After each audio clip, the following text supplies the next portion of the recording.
میرے آقا فرماتے ہیں ہر وہ بات جو اللہ پاک کے ذکر اور مجھ پر درود پاک بھیجے بغیر شروع کی گئی وہ ہر برکت سے محروم و خالی ہے۔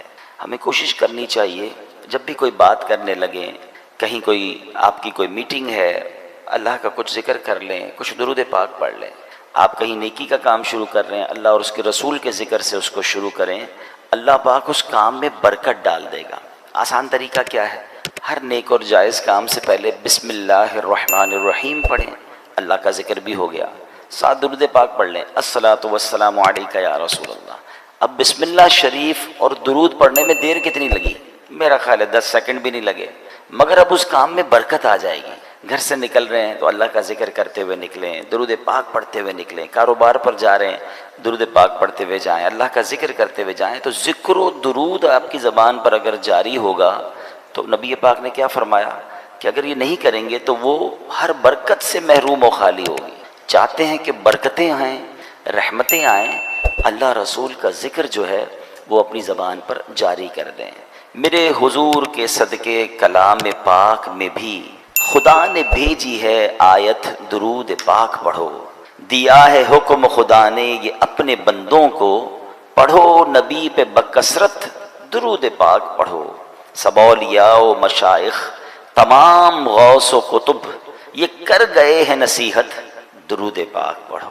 ایک بار محبت کے ساتھ درود پاک پڑھ لیں، صلو علی الحبیب صلی اللہ تعالی علی محمد صلی اللہ علیہ وسلم۔ ہر جمعے ایک اور حدیث پاک بھی کوشش کرتا ہوں بیان کروں تاکہ مزید یاد دہانی ہو جائے، مزید درود پاک پڑھنے کا شوق بڑھے کہ اللہ کے نبی علیہ الصلوۃ والسلام فرماتے ہیں جس کا مضمون ہے کہ جو کوئی شخص جمعہ کے دن 200 بار درود پاک پڑھے اس کے 200 برس کے گناہ معاف کر دیے جاتے ہیں۔ ایٹ لیسٹ جمعے کو تو ہمیں کثرت سے درود پاک پڑھنا چاہیے۔ ایک بار پھر محبت کے ساتھ درود پاک، صلو علی الحبیب صلی اللہ تعالی علی محمد صلی اللہ علیہ وسلم۔ کوشش کرتے ہیں ہم جمعے کو جب یہاں بیان کی سعادت ملتی ہے تو ہم قرآن پاک کی کچھ آیتوں کی تلاوت کرتے ہیں، اس کا ترجمہ سنتے ہیں اور اس سے جو میسج ملتا ہے، جو پیغام ملتا ہے وہ سیکھنے کی کوشش کرتے ہیں۔ اللہ کریم قرآن مجید فرقان حمید میں ارشاد فرماتا ہے، پہلا پارہ ہے سورہ بقرہ ہے اور آیت نمبر ہے 62۔ ارشاد ہوتا ہے بسم اللہ الرحمن الرحیم، ان الذین آمنوا والذین ہادوا والنصارى والصابئین من آمن باللہ والیوم الآخر وعمل صالحا فلہم اجرہم عند ربہم ولا خوف علیہم ولا ہم یحزنون۔ اب اس آیت کا ترجمہ کیا ہے؟ آیت کا ترجمہ یہ ہے، ترجمہ قرآن، آسان ترجمہ قرآن کنز العرفان، بے شک ایمان والوں نیز یہودیوں اور عیسائیوں اور ستاروں کی پوجا کرنے والوں میں سے جو بھی سچے دل سے اللہ پر اور آخرت کے دن پر ایمان لے آئیں اور نیک کام کریں تو ان کا ثواب ان کے رب کے پاس ہے، ان پر نہ کوئی خوف ہوگا اور نہ وہ غمگین ہوں گے۔ اب یہ بڑا خوبصورت یوں سمجھیے ایک سینیریو تھا، ایک زبردست یوں سمجھیے اس کے پیچھے پس منظر ہے، واقعہ ہے ایک ایسے صحابی کا جو تمام صحابہ میں سب سے لمبی عمر جن کو ملی، اور وہ صحابی ہیں حضرت سلمان فارسی رضی اللہ تعالیٰ۔ یاد یہ سب باتیں ہمیں پتہ ہونی چاہیے۔ 250 سال کے قریب آپ کی عمر تھی، اور آپ نے جس طرح اللہ کے نبی کو تلاش کیا ہے نا، جس طرح ایمان ان کو ملا، جس طرح نبی پاک کا ساتھ ملا، جس طرح وہ پیارے آقا کے پاس پہنچے، یہ لمبی داستان ہے۔ اور یقین کریں سیدنا سلمان فارسی کی جب بھی آپ داستان پڑھتے ہیں سنتے ہیں تو ایمان ہونا دل میں تو 2 باتوں کی اہمیت بڑھنی چاہیے۔ ایک تو ان سے پیار ہو جاتا ہے کہ کتنی اسٹرگل، کتنی محنت، اتنے سال لگا دیے نبی پاک کو تلاش کرنے میں۔ دوسرے نمبر پر ایمان کی اہمیت ہے کہ ایمان کی تلاش میں انہوں نے کدھر کدھر سفر کیا۔ آپ کو پتہ ہے حضرت سلمان فارسی انہوں نے اپنے آپ کو غلام بنا کر بیچ دیا۔ کبھی انشاءاللہ موقع ملا تو میں تفصیلی واقعہ بیان کروں گا، میں مختصر بیان کر دیتا ہوں کہ ہوا یہ تھا کہ سیدنا سلمان فارسی رضی اللہ تعالیٰ نے بڑی لمبی عمر پائی اور آپ نے سال ہر سال حق کی تلاش کے لیے سفر کیا۔ اس زمانے میں نبی پاک دنیا میں تشریف نہیں لائے تھے، تو ان کو یہ بت پرستی اور کفر پسند نہیں تھا، یہ حق کی تلاش میں جاتے تو وہاں اس زمانے میں بھی کچھ لوگ تھے جو ایمان والے تھے، راہب جس کو کہتے تھے، جو بتوں کی پوجا نہیں کرتے تھے، باطل خداؤں کی عبادت نہیں کرتے تھے، کیونکہ اس زمانے میں تو عجیب معاملہ تھا نا، کوئی آگ کی پوجا کرتا تھا، کوئی ستاروں کی عبادت کرتا تھا، کوئی بتوں کی پوجا کرتا تھا۔ تو یہ اللہ وحدہ لا شریک کے ماننے والے تھے، تو یہ راہب ہوتے تھے جو تمام لوگوں سے دور ہو کر عبادت کرتے تھے، یہ ان کے پاس چلے جاتے، ان کے پاس بیٹھتے، جب اس کے انتقال کا وقت قریب آتا کہتے اب بتاؤ کس کے پاس جاؤں، وہ کسی اور راہب کے پاس بھیج دیتے، ان کے انتقال کا وقت آتا وہ کسی اور راہب کے پاس بھیج دیتے۔ اب آخری جو راہب تھا نا، جب اس کے انتقال کا وقت آیا تو آپ نے کہا اب میں کدھر جاؤں؟ تو اس راہب نے کہا کہ اب میں دنیا میں کسی اور کو تو نہیں پاتا، ہاں اب آخری نبی کے مبعوث ہونے کا وقت ہونے والا ہے، تم ایسا کرو کہ ان کے پاس جاؤ اور ان پر ایمان لانا، ان کی خدمت میں چلے جانا۔ کچھ نشانیاں بتائی گئیں کہ وہ کہاں ہوں گے، تو پتہ چلا وہ مدینہ منورہ میں ہجرت کر کے آئیں گے، پیسے تھے نہیں مدینے جانے کے لیے، تو انہوں نے کیا کیا، سفر کرتے کرتے کرتے پتہ چلا کہ قافلہ مدینے جا رہا ہے، قافلے والوں کو کہا مجھے مدینے لے جاؤ، کہا پیسے نہیں ہیں، ایسا کرو مجھے غلام بنا لو، میں تمہاری خدمت کرتا رہوں گا، مجھے اس بستی میں لے جاؤ، اپنے آپ کو بیچ دیا اور مدینے پہنچے۔ پھر بہت وہاں پر باغ میں کھجوریں اٹھاتے تھے اور محنت کرتے تھے، پانی کے ڈول اٹھاتے تھے، آپ کی کمر میں یوں سمجھے کہ بڑی تکلیفیں اٹھائیں، اور آخر کار جناب رسول اللہ صلی اللہ تعالیٰ علیہ وسلم کے پاس پہنچ گئے ہیں، گر پڑ کے یہاں پہنچا، مر مر کے اسے پایا، چھوٹے نہ الہی اب سنگے درے جانان، اب ایمان لے آئے، نبی پاک کی بارگاہ میں حاضر ہو گئے، بڑا عشق والا واقعہ ہے۔ لیکن اب انہوں نے نبی پاک علیہ السلام سے عرض کی کہ حضور میں جب آپ کے پاس آنے سے پہلے کئی ملک شام میں اور کئی ملکوں میں راہبوں کے پاس گیا تھا، بنی اسرائیل کے عبادت گزار تھے، تو یا رسول اللہ ان کا جب ذکر کیا تو نبی پاک علیہ السلام نے فرمایا کہ اے سلمان ان کا خاتمہ دین مصطفیٰ پر نہیں ہوا۔ پھر یہ قرآن پاک کی آیت نازل ہوئی، یعنی یہ جو میں نے آیت پڑھی نا، یہ ایکچولی ان راہبوں کے لیے نازل ہوئی۔ اب دوبارہ اس آیت کو سنیں، اللہ نے کیا فرمایا، ان الذین آمنوا والذین ہادوا والنصارى والصابئین من آمن باللہ والیوم الآخر وعمل صالحا فلہم اجرہم عند ربہم ولا خوف علیہم ولا ہم یحزنون، بے شک ایمان والوں نیز یہودیوں اور عیسائیوں اور ستاروں کی پوجا کرنے والوں میں سے جو بھی سچے دل سے اللہ پر اور آخرت کے دن پر ایمان لے آئیں اور نیک کام کریں تو ان کا ثواب ان کے رب کے پاس ہے، ان پر نہ کچھ کوئی خوف ہوگا اور نہ وہ غمگین ہوں گے۔ یہ آیت کریمہ جب نازل ہوئی تو نبی پاک نے فرمایا اے سلمان یہ آیت ان راہبوں سے متعلق ہے، ان میں سے وہ جو حضرت عیسیٰ پر ایمان رکھتے تھے اور ان تک میرا پیغام نہیں پہنچا وہ تو خیر میں ہے، مگر جنہوں نے میرا نام پاک سنا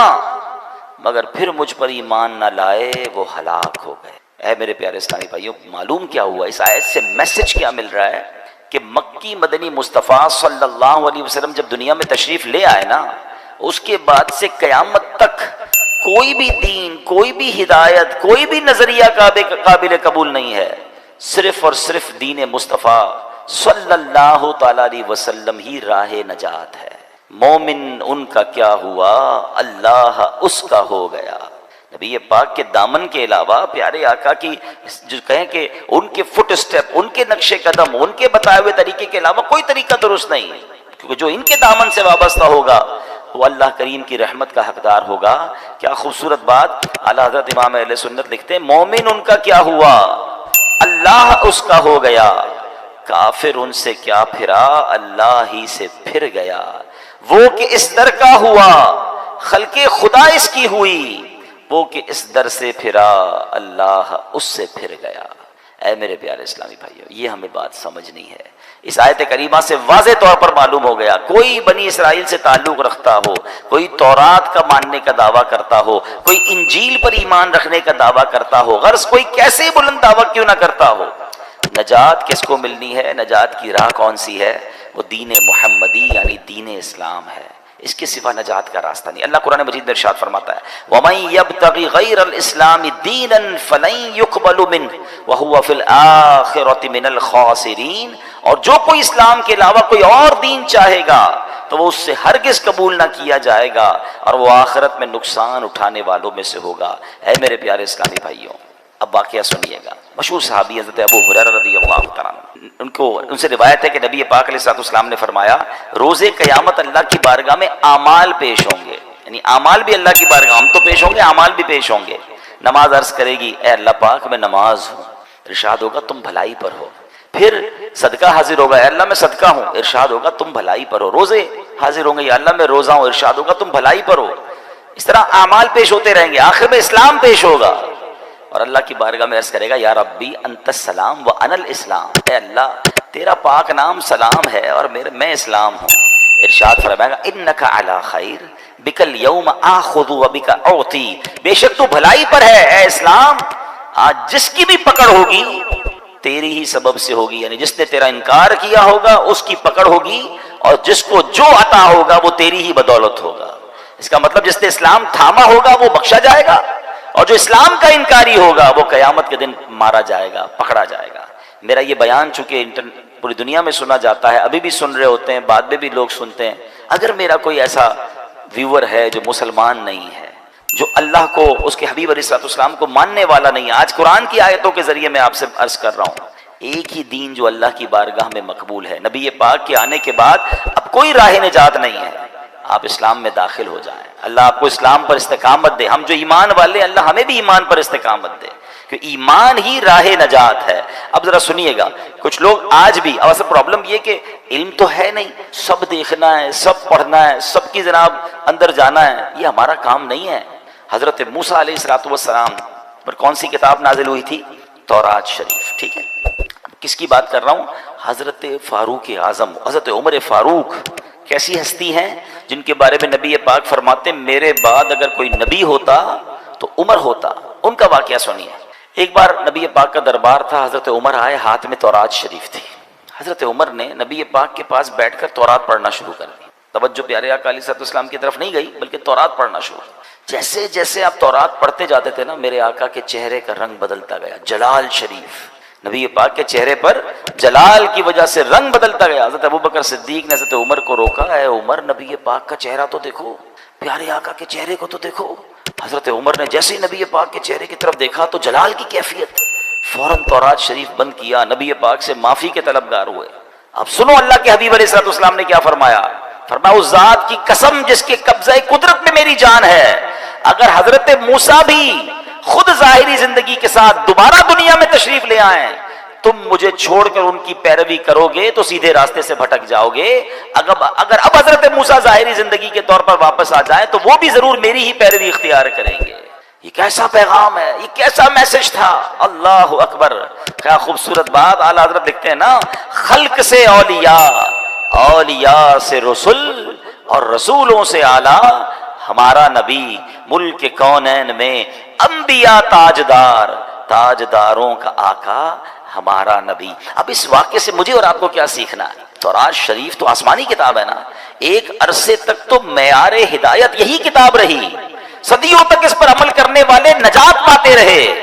وہ بلند شان والی کتاب ہے جس پر عمل کر کے اونچے مقامات لوگ پایا کرتے تھے، جس پر عمل کی برکت سے بنی اسرائیل فتح پاتے تھے، اللہ پاک کی رحمتوں کے حقدار بنتے تھے۔ تو جس تورات کو پڑھنا بھی ثواب تھا، جس کو دیکھنا بھی ثواب تھا، مگر جب نبی پاک تشریف لے آئے، محبوب ذیشان صلی اللہ علیہ وسلم تشریف لے آئے، پھر کیا ہوا؟ آپ نے اعلان نبوت فرما دیا۔ اب تورات راہ نجات نہ رہی، اس پر عمل منسوخ ہو گیا۔ اب غور کریں، جب پچھلی آسمانی کتابوں کے بارے میں یہ اصول ہے، یہ حکم ہے، تو اب جو نئے نئے فتنے اٹھ رہے ہیں، نئے نئے طریقے ایجاد ہو رہے ہیں، نئے نئے فارمولے لوگ لے کر آ رہے ہیں، ذرا غور کیجئے وہ کیسے راہ نجات ہو سکتے ہیں، وہ کیسے ہدایت کے راستے ہو سکتے ہیں۔ آج لوگ کہتے ہیں میں سب کو سنتا ہوں، میں ذرا غیر مسلموں کے بھی کلپس دیکھ لیتا ہوں، میں ذرا بد مذہبوں کی باتیں بھی سنتا ہوں، میں ان کے دلائل بھی پڑھتا ہوں، اپنا قرآن پڑھا نہیں ہے، اپنے دین کے بارے میں کچھ پتا نہیں ہے، اور ان لوگوں کی باتیں سننی ہے۔ مجھے بتاؤ ہم سے کتنا زیادہ حضرت عمر کا علم ہوگا؟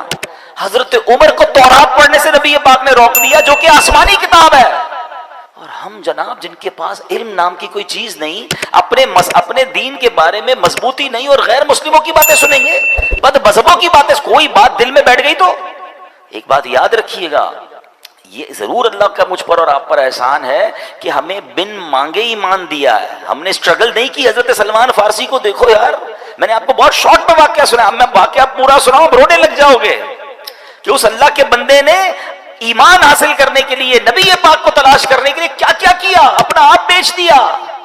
میں نے اور آپ نے کیا کیا؟ ہم تو پیدا ہی مسلمان گھرانے میں ہوئے، بغیر مانگے۔ اللہ نے کتنی بڑی مہربانی کی، پیدا ہوتے ہی سب سے پہلی آواز کیا سنی ہمارے کانوں نے؟ اللہ اکبر، اللہ اکبر۔ میرے ماں باپ مسلمان، میرے گھر میں اسلام۔ اللہ، کبھی سوچو اگر میں اور آپ کسی اور غیر مسلم خاندان میں پیدا ہو جاتے تو کدھر جاتے؟ کیا نہیں ہو سکتے تھے؟ کیا آج دنیا میں عیسائیوں کے بچے پیدا نہیں ہوتے؟ غیر مسلموں کے گھر میں بچے پیدا نہیں ہوتے؟ مجھے کیوں مسلمان گھرانے میں اللہ نے پیدا کیا بن مانگے؟ یہ کتنا بڑا اللہ کا احسان ہے۔ اچھا پھر ایک اور احسان، چلے ایمان والا بنایا، اللہ کی بڑی مہربانی، اللہ تیرا شکر، مگر مجھے حضرت موسیٰ کا امتی بھی تو بنا سکتا تھا، حضرت عیسیٰ کا امتی بھی تو بنا سکتا تھا۔ اس زمانے میں بھی تو لوگ پیدا ہوئے تھے، یہ میں آخری نبی علیہ الصلوۃ والسلام کی امت میں پیدا ہو گیا۔ یہ کتنی بڑی مہربانی ہے۔ میں خدا کی قسم صحیح بتاؤں نا، صرف میں اور آپ ساری زندگی اسی بات کا شکر ادا کرتے جائیں تو زندگی ختم ہو جائے، شکر ادا نہیں ہو سکتا۔ کتنا بڑا مجھ پر احسان کر دیا، میری خوش قسمتی میں تیرا امتی، امتی تیری قسمت پہ لاکھوں سلام۔ یہ اللہ نے ہم پر مہربانی کی نا۔ لیکن اب ایک بات آپ سمجھ جائیے، ایمان والے تو بن گئے، مسلمان گھرانے میں پیدا تو ہو گئے، but we have no guarantee کہ ہم مسلمان ہی مریں گے۔ ہاں، ایمان بندہ قبول بھی کر سکتا ہے، اور بدقسمتی سے بدبختی غالب آ جائے تو اس کا ایمان اس سے چھن بھی سکتا ہے۔ ایمان کی فکر کرنی ہے، ایمان کی حفاظت کی دعائیں کرنی ہیں۔ پوری دنیا میں آج کہا جاتا ہے کہ سب سے زیادہ جو موسٹ گروئنگ ریلیجن ہے نا، سب سے زیادہ پھیلنے والا مذہب اسلام ہے۔ بہت اچھی بات ہے، مگر مسلمان بھی غیر مسلم ہوتے ہیں، اس کی بھی ہمیں فکر کرنی ہے، دعائیں کرنی ہے۔ تو اس یہ کیسے ہو سکتا ہے؟ جب آپ سب کی سنیں گے، آپ غیر مسلموں کو بھی سنیں گے، آپ بد مذہبوں کو بھی سنیں گے، آپ ان سے دوستیاں لگائیں گے، کیا پتا ان کی کون سی بات۔ اب تو سنا ہے، پتہ نہیں، میں مذہبوں کے نام نہیں لیتا، مگر مختلف تہواروں میں مسلمانوں کے بچے جا رہے ہیں، آپس میں تحفے دیے جاتے ہیں۔ بھئی تحفہ کیوں آیا؟ تو فلاں فلاں مذہب والوں کی عید ہے، فلاں مذہب والوں کا تہوار ہے۔ ہم مسلمان کلمہ پڑھنے والے، جو بندہ میرے رب کو نہ مانے، میرے نبی کو نہ مانے، میں ان کے تہواروں میں کیسے شرکت کر سکتا ہوں؟ اپنے ایمان کو مضبوط رکھو، ورنہ یہی ایمان کے ضائع ہونے کا سبب ہے۔ میں آخر میں بتاؤں گا، علماء نے کچھ اسباب بھی لکھے ہیں جس کی وجہ سے ایمان ضائع ہو سکتا ہے، مگر ایمان کتنی بڑی نعمت ہے، اللہ اکبر۔ ایک بزرگ ہیں حضرت ابراہیم آجری رحمۃ اللہ تعالی علیہ، ایک دن آپ تندور جلا رہے تھے، اتنے میں بنی اسرائیل سے تعلق رکھنے والا ایک غیر مسلم وہاں آ گیا۔ آپ نے اسے اسلام کی دعوت دیتے ہوئے فرمایا، اسلم فلا تدخل النار، یعنی مسلمان ہو جا، جہنم کی آگ سے بچ جائے گا۔ دعوت دینے کا انداز دیکھیں۔ میں نے بھی ابھی تھوڑی دیر پہلے دعوت دی تھی، دوبارہ دعوت دیتا ہوں، اسی الفاظ کے ساتھ دعوت دیتا ہوں۔ بھائیوں جو غیر مسلم ہیں، مجھے لائیو سن رہے ہیں یا بعد میں ویڈیو میں سنیں، آ جاؤ، ایمان لے آؤ، انشاءاللہ جہنم کی آگ سے بچ جاؤ گے۔ وہ غیر مسلم کیا کہتا ہے کہ جہنم کی آگ کے معاملے میں تو آپ اور میں برابر ہیں، کیونکہ اس نے کچھ قرآن پڑھا ہوا تھا، قرآن کی ایک آیت ہے، اس نے کہا کہ آپ ہی کی کتاب قرآن پاک میں ہے، وَإِن مِّنكُمْ إِلَّا وَارِدُوهَا، اللہ قرآن میں فرماتا ہے تم میں سے ہر ایک دوزخ پر سے گزرنے والا ہے۔ تو پتہ چلا جہنم میں تو آپ بھی جائیں گے، میں بھی جاؤں گا، ہم دونوں ہی برابر ہیں۔ آپ کہتے ہو جہنم سے بچ جاؤ گے۔ اچھا، اب یہ آیت کس چیز کے لیے ہے؟ اس آیت کا مطلب یہ ہے کہ پل صراط ہے نا، وہ تلوار سے زیادہ تیز ہے، بال سے زیادہ باریک ہے، اور وہ جہنم کے اوپر بنا ہوا ہے۔ ہر بندہ گزرے گا، مسلمان بھی گزرے گا، غیر مسلم بھی گزرے گا، انشاءاللہ ایمان والا خیر سے گزر جائے گا، کافر کٹ کے جہنم میں گر جائے گا۔ فرق یہ ہے، گزرنا تو ہے۔ اب ان بزرگ نے جب یہ آیت سنی نا، اللہ والے تھے، ایمان والے تھے، انہوں نے کہا اچھا ایسا کرو، ذرا اپنی چادر دو۔ اس کی چادر لی اور اپنی چادر اتاری، دونوں چادر لپیٹی، گھر میں ایک تندور تھا، آگ جل رہی تھی، آپ نے وہ چادر اس میں دونوں ڈال دی۔ تھوڑی دیر بعد خود تندور کے اندر اترے اور چادر باہر نکالی، دونوں چادریں لپٹی ہوئی تھیں۔ غیر مسلم کی چادر جل کر راکھ ہو گئی، ان کی چادر ویسی سلامت، خود تندور میں اترے واپس آیا، آگ نے اثر نہیں کیا۔ کہ یہ فرق ہے، آگ میں غیر ایمان مسلمان بھی جائے گا، ایمان والا بھی جائے گا، انشاءاللہ جہنم کی آگ ایمان والے کو کچھ نہیں کہے گی۔ یہ دیکھنا تھا، وہ غیر مسلم کلمہ پڑھ کر مسلمان ہو گیا۔ تو یہ فرق ہے، ایمان ہوا انشاءاللہ ایمان سلامت لے کر جانا ہے نا۔ اچھا، یہی بات اللہ نے قرآن میں فرمائی، ٹرائی ٹو انڈرسٹینڈ۔ جب ہم اس طرح کی باتیں کرتے ہیں نا تو لوگ کہتے ہیں یار یہ پتہ نہیں کیسے کہہ رہے ہیں ایمان جا سکتا ہے، اللہ نے مسلمان بنا دیا، اب تو گارنٹی ایمان والے ہو گئے۔ نہیں، اللہ کے نبی کی دعائیں ہیں، پیارے آقا دعا کیا کرتے، یا مقلب القلوب ثبت قلبی علی دینک۔ کیا مطلب ہوا اس کا؟ دلوں کو پھیرنے والے، میرے دل کو اپنے دین پر ثابت قدمی عطا فرما. کون دعا کر رہا ہے؟ جس کے صدقے ایمان ملا ہے. پڑھتے ہو نا نعت میں شعر، تیرے صدقے میں آقا سارے جہاں کو دین ملا. وہ دعا کر رہے ہیں ہماری تربیت کے لیے کہ دل بدلتا ہے. اے اللہ دل سلامت رکھیو، ایمان لے کر جانا ہے. اچھا قرآن میں رب نے فرمایا نا، یا ایھا الذین آمنوا اتقوا اللہ حق تقاتہ ولا تموتن الا وانتم مسلمون. اے ایمان والو اللہ سے ڈرو جیسا ڈرنے کا حق ہے، اور نہیں مرنا مگر مسلمان، یعنی ایمان لے کر مرنا، کہیں غیر مسلم مت مر جانا. قرآن کا یہ پیغام بتا رہا ہے کہ ایمان والا بھی بے ایمان ہو سکتا ہے، ایمان والے کا بھی ایمان چھن سکتا ہے. تو اے میرے پیارے اسلامی بھائیوں، آج سمجھنا یہ ہے کہ اپنے ایمان کی حفاظت کرنی ہے. ایمان ہے تو سب کچھ ہے. نبی پاک کی راہ کے علاوہ، پیارے آقا کے طریقے کے علاوہ کوئی طریقہ نہیں جو راہ نجات ہو. ادھر ادھر لیفٹ رائٹ نہیں جانا ہے. اپنے ایمان پر، اپنے دین سے محبت بھی کریں. انفارچونیٹلی ایسا بھی ہو گیا جو خاص طور پہ غیر مسلم ملکوں میں رہتے ہیں، یہ ذرا بہت زیادہ ایلیٹ کلاس ماڈرن طبقے میں جانا آنا ہے، ہمیں بھی پتا ہے. وہ ادھر جا کے اپنے آپ کو مسلمان کہتے ہوئے شرما رہے ہوتے ہیں، اپنے اسلامی طریقوں پر عمل کرتے ہوئے شرما رہے ہوتے ہیں. اچھا ادھر سے کوئی اٹیک ہو اسلام کے اوپر، اسلام کے طریقے پر، تو خود ہی ان کی باتوں پہ ہاں میں ہاں ملا رہے ہوتے ہیں. ہاں جناب یہ کچھ بات مجھے بھی سمجھ نہیں آتی. تو پھر تم پر اپنے ایمان، اپنے قرآنی حکم پر، نبی پاک کے طریقے پر آپ خود تک منگا رہے ہو. ارے دنیا کے کسی میدان میں جائیں، ڈنکے کی چوٹ پہ کہیں میں مسلمان ہوں، میں اپنے نبی کا امتی ہوں، اور جو قرآن و حدیث میں سب پر میرا ایمان ہے. یہ آدھا مسلمان کون سا ہوتا ہے؟ اسلام میں پورے داخل ہونا ہے اور اس پہ فخر کرنا ہے، اس پہ شرمانا نہیں. اور یہ ایمان مضبوط ہونے کی دلیل ہے. وہی پرابلم ہے نا، صحبتیں ایسی ہیں، دوست ایسے ہیں، باتیں ایسی ہیں کہ سن سن کر ان سے پیار ہو جاتا ہے، اسلام سے نفرت ہو جاتی ہے. اسلام کے کچھ اب دیکھیں نا، بہت سارے لوگ نکلے کہتے ہیں پردے کی کوئی ضرورت نہیں ہے. عورت کو جناب کس نے کہا؟ بھائی قرآن نے کہا پردہ ہونا چاہیے، نبی پاک نے کہا پردہ ہونا چاہیے. لوگ کہہ رہے نہیں، عورت کی آزادی، میرا جسم میری مرضی. یہ کیا ہے؟ یہ آہستہ آہستہ.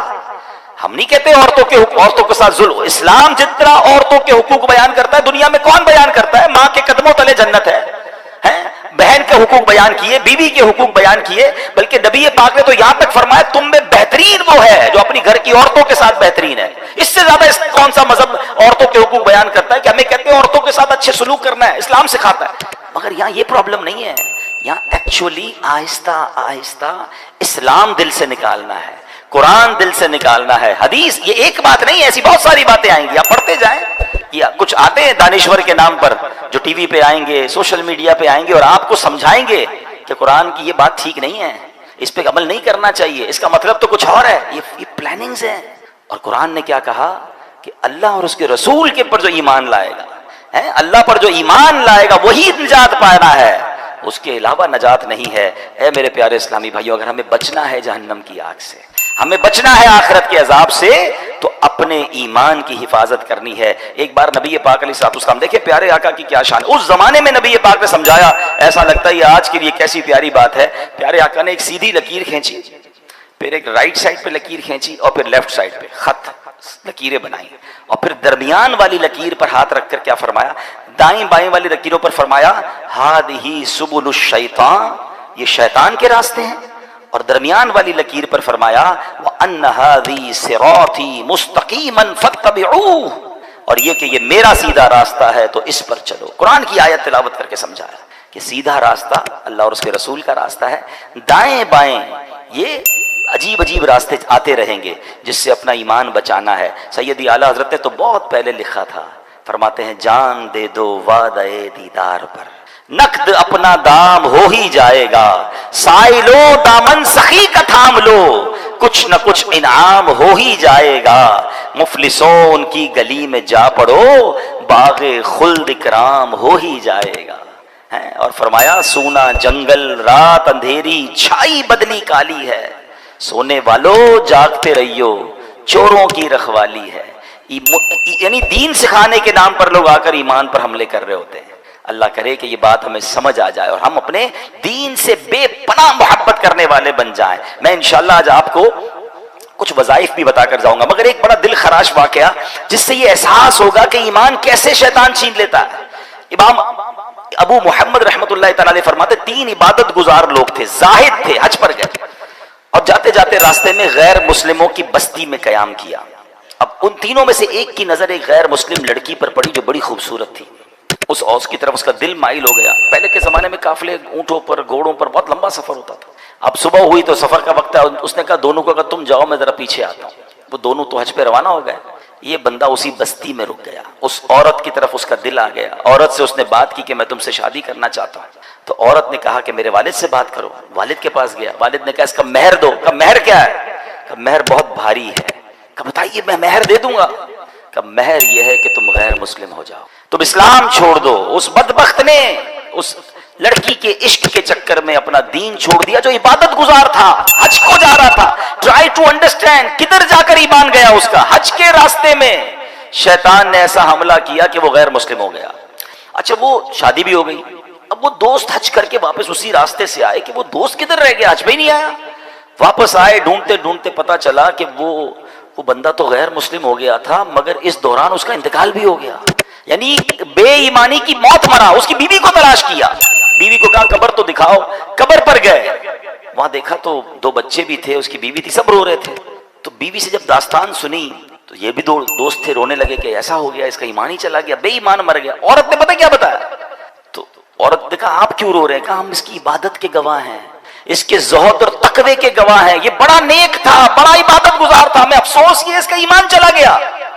اللہ کی شان دیکھو, جب اس عورت نے اپنے سابقہ شوہر کی عبادت و تقوی کے بارے میں سنا, وہ عورت کلمہ پڑھ کر مسلمان ہو گئی. ہائے ہائے ہائے, یہ اللہ کی خفیہ تدبیر ہے کہ جس عورت کی وجہ سے اس نے ایمان ختم کیا وہ عورت مسلمان ہو گئی, مگر اس عبادت گزار کا خاتمہ